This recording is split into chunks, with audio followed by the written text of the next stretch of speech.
Consistency have come for us when we have created a system, a trading plan, or we've learned a system, or we've learned a strategy, and we've created a clear step-by-step trading plan from it that we're able to just go off and execute on. Now, of course, the psychology comes in after you have that clear system, because once you have a step-by-step system, it's going to be two things, two emotions that are going to take you away from executing on that. It's going to be fear and greed. If you're fearful in the market, you're not going to execute when the market presents opportunities. If you're greedy in the market, you're going to try and go away from your plan and try and capture profits that aren't there to be captured.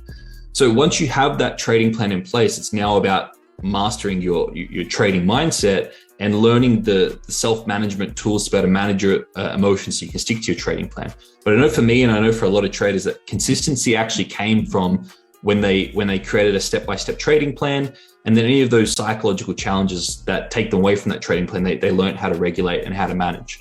To summarize it down, there are two types of decisions you can be making as a trader. But there are pretty much two different types of decisions you can make. You can make an outcome-based decision, or you can make a process-based decision. So when you go to the charts, when you go to execute, if you're making a decision based on what you think the market's going to do, based on what you think the outcome of that position is going to be, and we create these ideas, these fantasies, these expectations in our mind, in what I call the virtual market. Our mind is the virtual market. So if we're making a decision based on what we think the market's going to do, what's going to happen? Because nobody actually knows what's going to happen next in the market. So if we're trading based on what we think is going to happen next in the market, we're going to be trading based on these expectations, these fantasies. And that's going to leave us highly susceptible to being emotional in the market. It's going to lead us susceptible to not trading our edge, not trading our trading plan. The other type of decision we can make is a process-based decision. It's when we're looking at what the market's communicating to us and we're making a decision based on, is the market aligning with what's in our trading plan, right? Is the market aligning with what's in our processes, et cetera, et cetera. So if traders can build up the self-awareness before they take a position of, am I making a process-based decision? Am I taking this trade because it aligns with my trading plan? Or am I taking this trade because of what I think is going to happen next in the market?